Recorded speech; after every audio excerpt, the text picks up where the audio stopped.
It's a wet morning on Cajon Pass, and a heavy freight train is fighting its way up the mountain. 6,000 horsepower is reaching the rail. The wheels are turning, and the train is barely moving. Then a thin line of sand hits the steel just ahead of each wheel, and the whole thing bites down and climbs. This machine weighs as much as a small building, and it rides on smooth steel wheels, on smooth steel rail. So how does it move at all? And why does it come down to sand?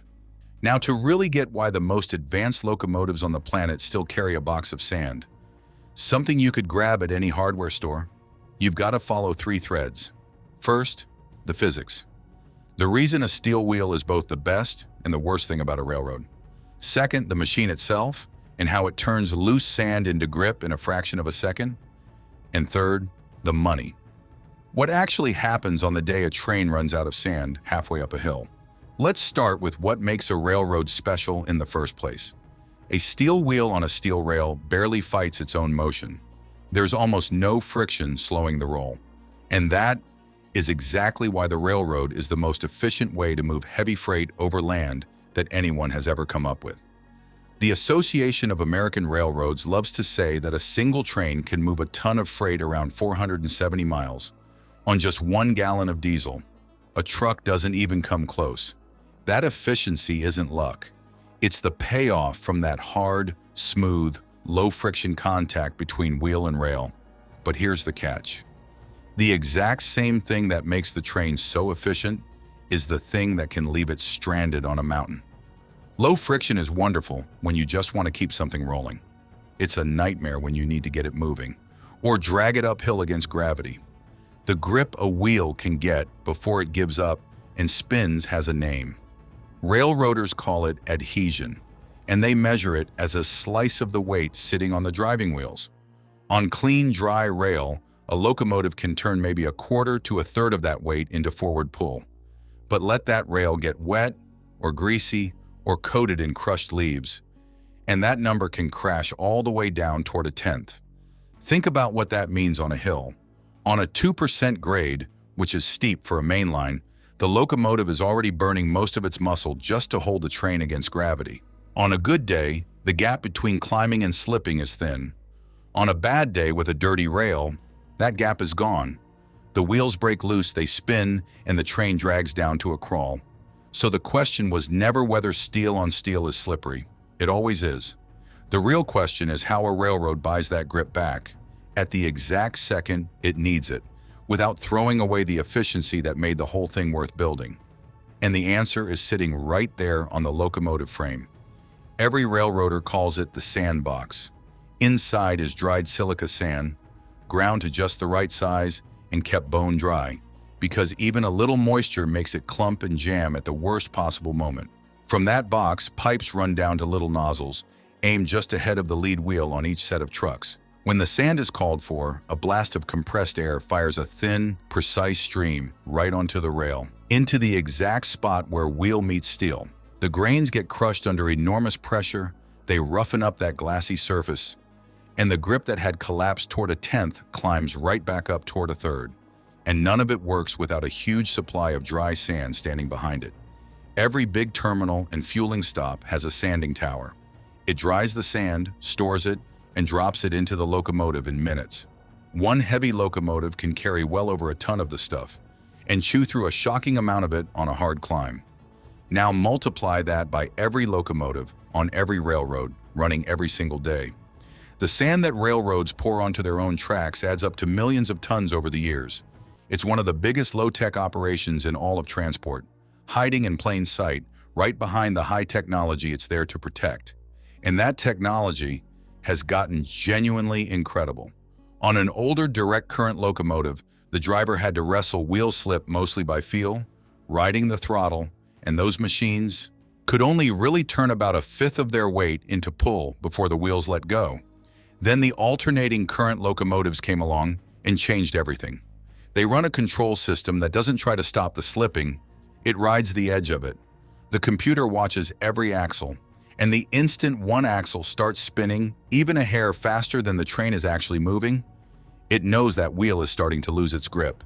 And here's the part that gets me. That whole detection happens in milliseconds.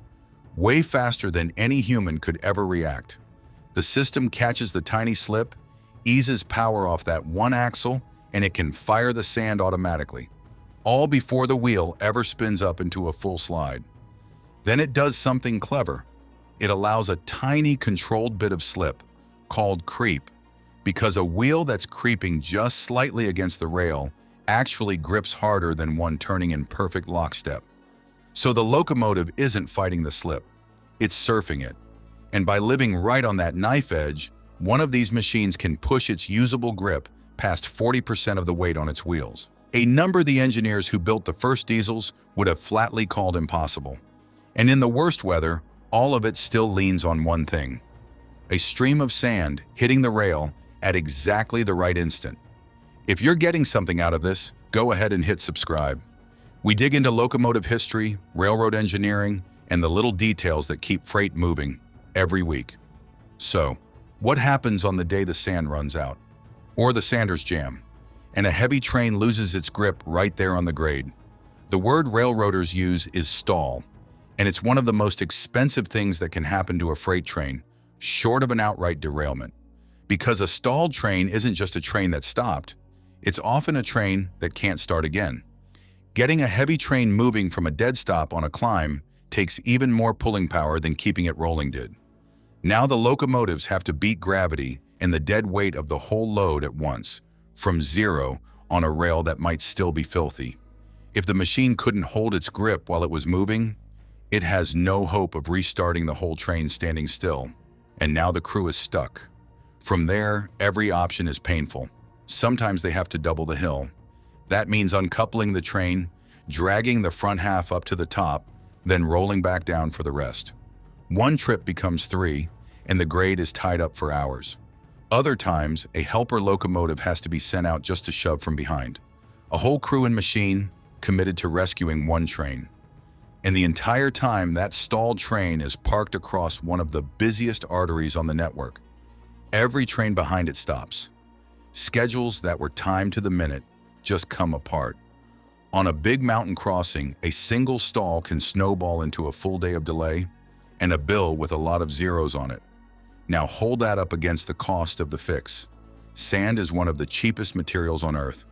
A hopper of it costs almost nothing next to a locomotive worth millions, or a blocked mainline bleeding money by the hour.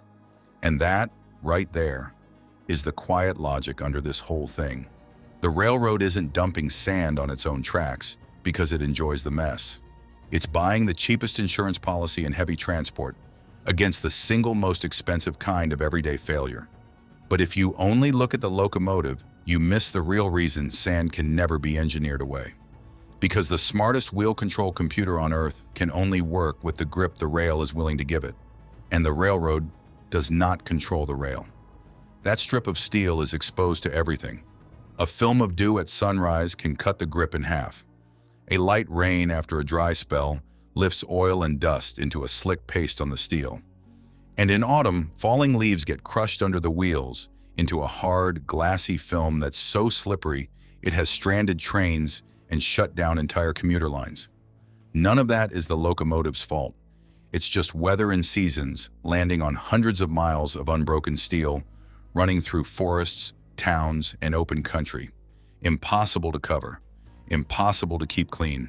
And that's the piece the physics and the machinery could never solve on their own. A railroad can build a smarter locomotive, but it can't tell the sky to stop raining on a mountain pass.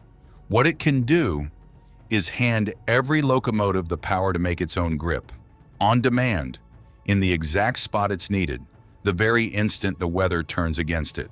So sand isn't some relic that slipped into the computer age by accident. It's the one tool that answers the one thing the railroad will never get to control: resolution and close. And that's really why the most advanced freight machines ever built still head into the mountains carrying a box of dried sand and a few nozzles aimed at the rail. Not because the engineering fell short, but because the engineering is honest enough to admit what it can't control, and clever enough to keep a dead simple answer within reach for the moment the rail turns against it. So next time you're stopped at a crossing, watching a heavy train lean into a grade, look at the rail just ahead of the wheels. If the light catches it right, you might spot a faint, pale streak running along the steel. A thin line of sand crushed into the rail by machines that weigh thousands of tons and depend in their hardest moments on something you could hold in the palm of your hand. That little streak is the whole story of the railroad in miniature. The most efficient way to move freight across a continent works because steel barely grips steel, and it keeps working up every mountain because a railroad always knows exactly when to reach for the sand.